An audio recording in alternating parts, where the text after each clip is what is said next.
Lost After Dark, a final girl perspective. I gotta say to you, first and foremost, if you haven't seen this movie, just know there's a lot of spoilers, and I would really appreciate to go and check this movie out, either before or after. But either way, let's do it. By the way, shout out to Anchor Bay Films. You made a lot of great horror movies. I found this movie fun, campy, slasher goodness. No, is this movie going to break the mold? Is this movie going to do something that is so different that you're going to be talking about it forever? No. But I feel is that there's enough intrigue to this film and its characters that gets you to point A to point B than your typical slasher. That's just my thoughts. Hopefully you felt the same way if you watched this movie. Now, let's get to your cast. We have Adrian, your final girl number 1, as I like to label her. She is clearly the traditional, innocent, center of the movie. Story seems to start and revolve around her while these friends all come together. I would say she's the final girl. You also have Marilyn, which I call final girl number 2. More of a rough around the edges, more outgoing, just more, maybe the more girl I like, just more the free spirit of the girls. Then you have Jamie, which is more almost the big sister to Adrian in a way, best friend, where she's kind of, giving positivity, kind of pushing Adrian to dare to be adventurous. I call Jamie final girl 3. Heather, the mean girl, your classic girl that's a jerk, that you know is going to get it. Johnnie, your classic asshole, and you know he's going to get it for sure. Then you have Wesley, who's more of, you feel he might be the tough guy of the group, but he doesn't turn out to be that at all. He's more of the player in this slasher film. Sean is Mr. Sincere. He's the guy that's getting our final girl out of her comfort zone to come in, have a good time, as they say. You have Mr. C, the principal / tough guy. Now, this is the tough guy in the movie. He has the jokes. He's Mr. T-1000, so you expect a lot. And I will say, Robert Patrick plays this role kind of well. The reason I say that is because this is the 80s, right? This movie takes place in the 80s. He's fresh out of the war.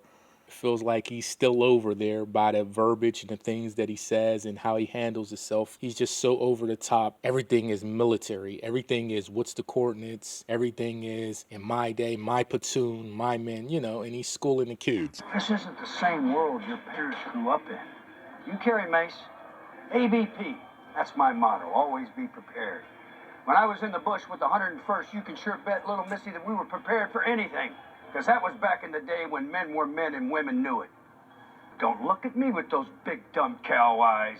Later, you will see that sometimes pushing those kids can help out in the end, where his motto is always be prepared, right? And that actually helps our final girl out in the end of the movie, but that's neither here or there. You also have Jode, who I like to call Mr. Hungry. He's our killer in this movie, and yeah, nothing special. Feels like we've seen this character somewhere before. Feels like he's been in a slasher film that we've seen. I can't harp too much about the killer in this. He's no Jason. He's no Michael Myers. He's not even Wrong Turn, but he's enough. He's pretty brutal. He has kind of a Texas Chainsaw / Wrong Turn feel to him. And if you watch the movie, you know what I mean, because there's just little nuances to him that is similar to that. He is in no shape or form a comparison to them characters. But if you've watched the movie, you know what I mean by that. He has those traits of a Texas Chainsaw Wrong Turn type of character for this film. He does things in this film that they would probably do in their films, right? And you also have a character, Adrian's dad. I'm sorry if they ever said his name. I never got it. He's just the dad of the movie.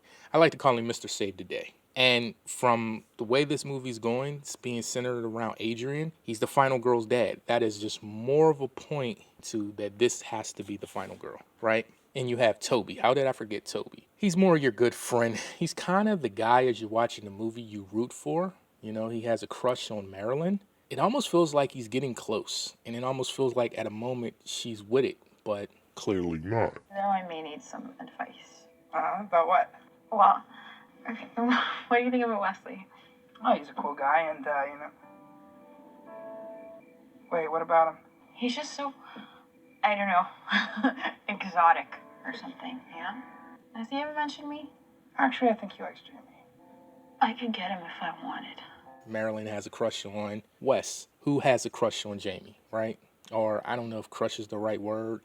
Crush is the right word for Toby. I don't know if crush is the right word for Wes for what he feels for Jamie, because Wes is our player of the movie and Jamie calls him out on that. So that's pretty much your characters. There's cool pairings in this movies. I don't really want to call them couples, but I guess that's for the sake of that, couples or pairings, we'll call them that, because you clearly have one couple of the movie, which is Johnnie and Heather, the two jerks, right? You have those together. Your classic mean girl, your classic overbearing asshole, right? Then you have Marilyn and Toby, who they put together a lot. In my opinion, Marilyn and Toby has the best chemistry throughout the movie. Their scene when they're walking, getting to know each other more and more, trying to find help while doing what kids do. If you've seen the movie, you know what they're doing. There's a lot of chemistry there. We're on vacation. Yeah, life's the beach. What are you doing? Oh, he's ticklish. Okay. You can run, but you can't hide. Damn it. Who was it? I love the fun that they're having with each other. When it starts, it's not quite big brother, sister type, but it feels like it's going somewhere where it eventually leads to, oh, he's a friend zone. He's a brother. You know, that's unfortunate, but I actually would argue they had the best chemistry through the whole movie. You would think it was Adrian and Sean, since they're the components that's bringing everything together here. But no, I think the best chemistry goes to Marilyn and Toby. That was the first time I knew you were cool. Cool, get some more grass? No, cool guy. Really? Absolutely. Wes and Jamie has a cool chemistry. It feels that it's going to lead to more, in my opinion.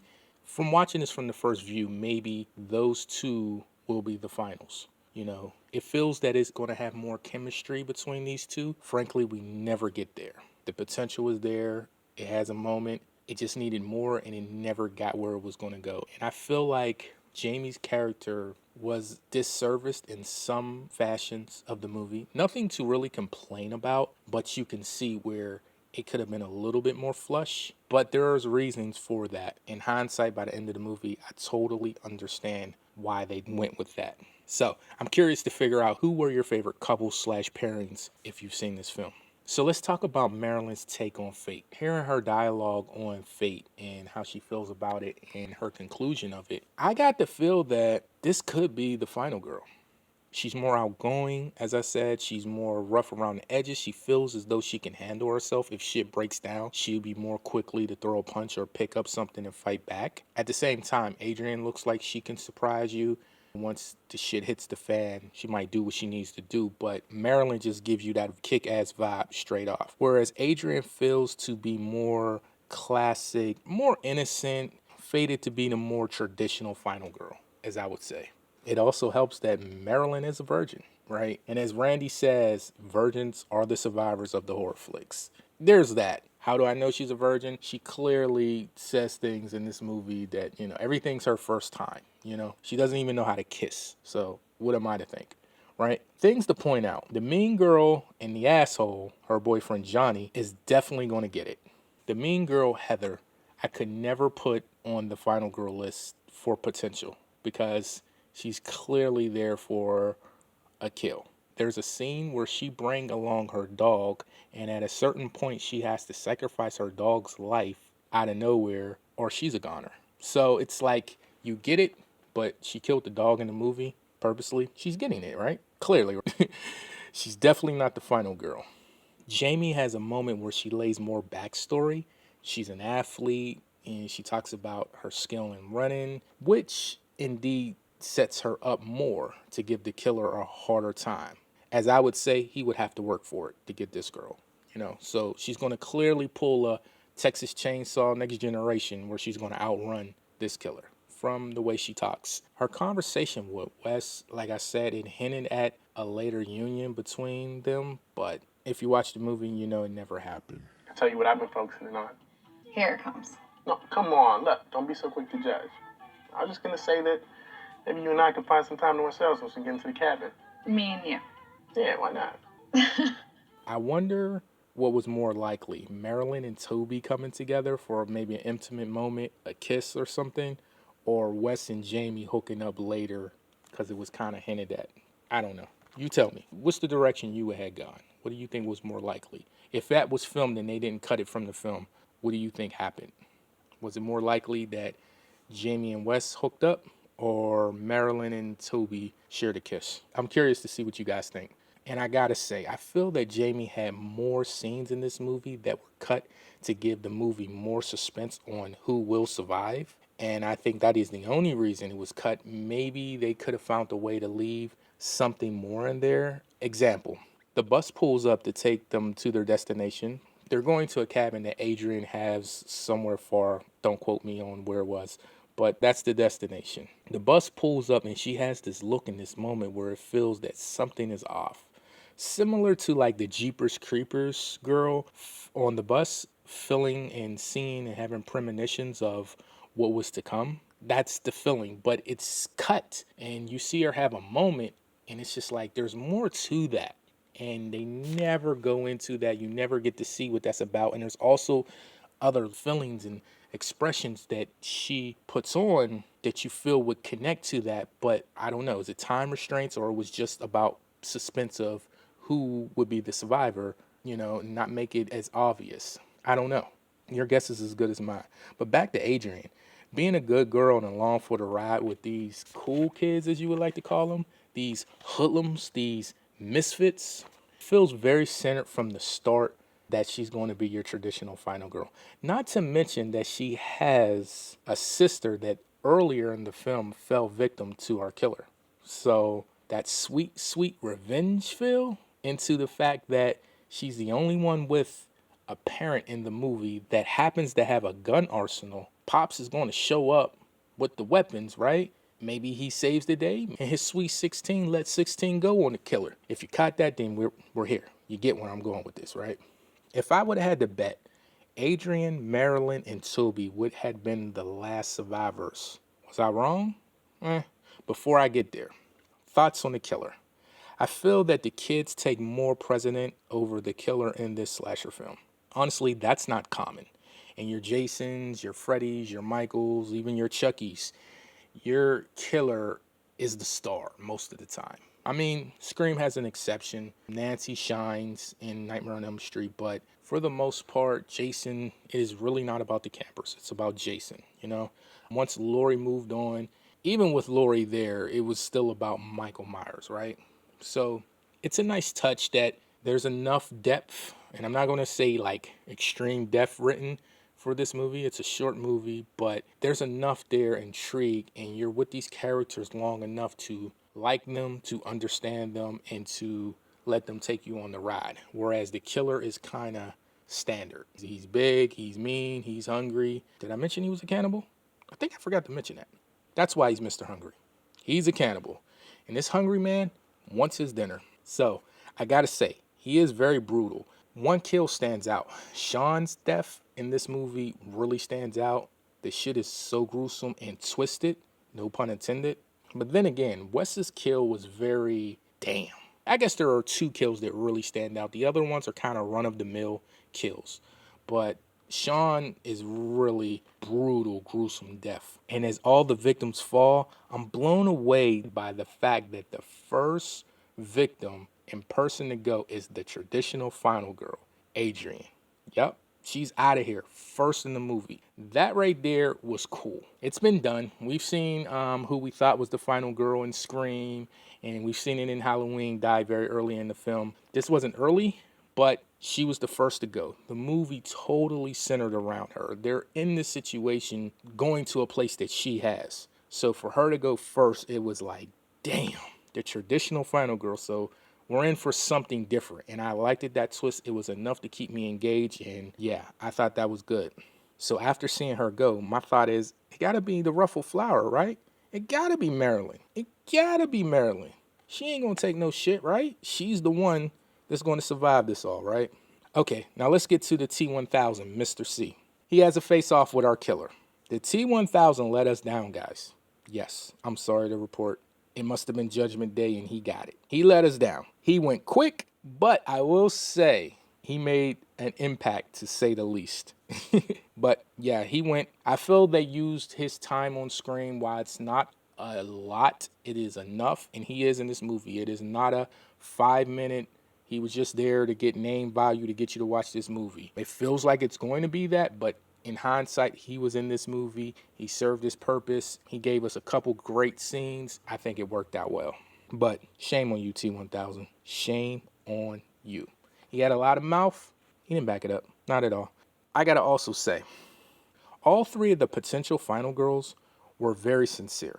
They all had like a caring love for Toby. Usually the guy that's in the Toby role isn't beloved by the girls. You know, isn't like big brother, isn't cared for. He's usually the annoying guy that plays jokes nobody likes, that gets ragged on the whole movie. It was nice to see that they all cared for him and they weren't trying to leave him behind. This isn't really a full review of the movie, just more of a perspective on the final girls and what I thought was interesting about them. Adrian finds more connection with the killer, being that she finds out that her sister fell to him when she finds items that this serial killer collects from his victims. You know, we're doing that in this film. Okay. And that's all to my shock that she died first. There's so many ties to her being the center anchor of this movie. Then there's a moment in the movie, they pull a camera trick / plot hole, but it's purposely. You know, when you say plot hole, usually it's in a bad term. It's purposely. They pulled a plot hole on purpose. A reel is missing. If you've seen the movie, you know what I mean. Scene got cut, and it's all for suspense to deter us to knowing and guessing who the final girl is going to be, which is, it's fine. It's totally understanding. Once the movie's over, you get why they did that, because I feel that the director truly wanted us to be surprised who makes it out of this movie. But I just can't shake the feeling that the scenes were cut for Jamie, because she seems more in tune to what's going on throughout the whole movie. Now we're at a point where she's paired with Marilyn, and we have our last two girls, final girls, survivors. So we're in a position to think, are we taking both girls? Nah, it just doesn't feel that way. And then the movie just has a moment where Marilyn goes back to her understanding of fate. And at that moment, after she gives that dialogue, you just know things have changed, things have switched. And yes, Jamie now is your final girl. Marilyn's gone, she dies, it is clear. Just by the speech alone, you've seen the transitioning happening, almost like a baton being passed to who will center this movie. And with the help of Adrian's dad showing up towards the end, Mr. Save the Day, he puts down the hungry man. As I said, no dinner for him. That cannibal went down. Pretty easy, might I say. Pretty easy for brutal things he did in this movie. He went down pretty easy. Our final girl did help, threw a little something at him. So it was a collective effort, you can say. Adrian's dad was truly the savior survivor of this movie. But I gotta tell you guys, I didn't see that coming. I didn't see the girl's dad being a survivor and the girl with all the ties to everything in the movie being gone. Of the three girls, I didn't see Jamie being the survivor. It's a nice play and twist on the progression of a final girl for a movie. I gotta say, this was a fun one. And there you have it. Like I said, this was never truly about the killer. I know most of these videos dive into the kills, dive into who the killer is and how cool he is. I think this movie highlighted the girls. I think it played with us, not in an annoying way, but it tried to be trickery. On second watch, you can kind of see these things happening, but on first watch, it was a surprise. The kids were enough to keep you engaged. I thought they were not extremely full characters, but full enough for the time that we needed to care and stay with these characters. Not one of the characters were dull. The kills weren't very creative, but I feel that the cast did enough to fill that void. Oh, and of course, the killer didn't die. The killer gets up, he kills everybody in the corner van, and the movie goes off. Kind of your classic Texas Chainsaw Massacre feel to the ending. A movie that could have been a cool sequel. This movie came out in 2015, so that's about, 9 years ago? So I don't think they will, but it's very possible. It's very easy to do that. I don't hear many people talk about this movie. Kind of why I want to talk about it, preferably the final girls in this movie. My favorite final girl, I don't know if you could tell, was clearly Marilyn. Jamie was cool. They were all likable. They were all worthy of being final girls. It was cool to have a twist. In hindsight, it feels that they kind of made the right choice. but maybe because I thought Marilyn was cute, maybe I wanted that to happen, but I don't know. It just felt like she was the one, right? It felt like she was our Sydney fight back type character, and it felt like Adrian was more your Jennifer Love Hewitt, innocent, but when cornered, she will come out to be the victor. Jamie, she really didn't feel like she was going to be, she felt like she was going to have a sad death. It was going to be a hard death and a very notable one you would have remembered. Maybe would have took Adrian's character to step up and be the one and get rid of the killer. But as we know, it didn't happen that way. She was more like the Jeepers Creepers premonition girl. And I don't know, they could have found the way to give her character more.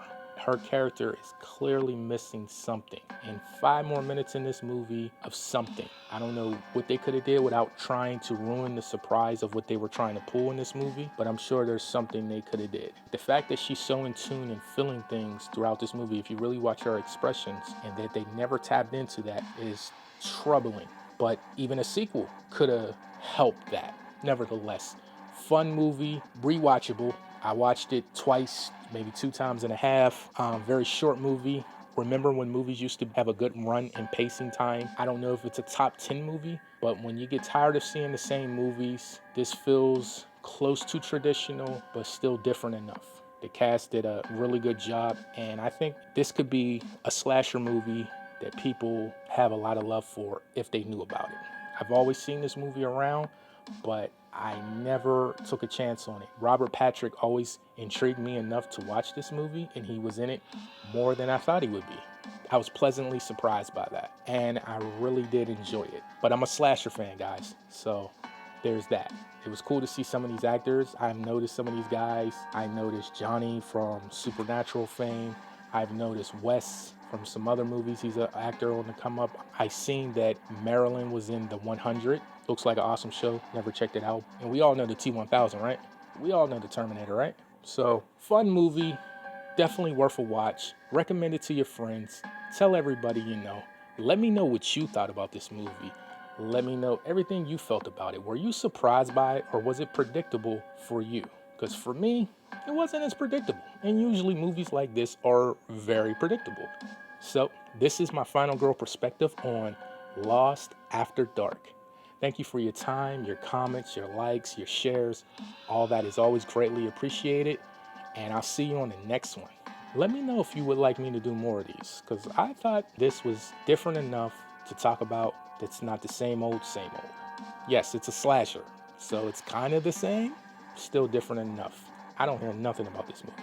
So, you know the deal, you know the drill. I'll see you on the next one.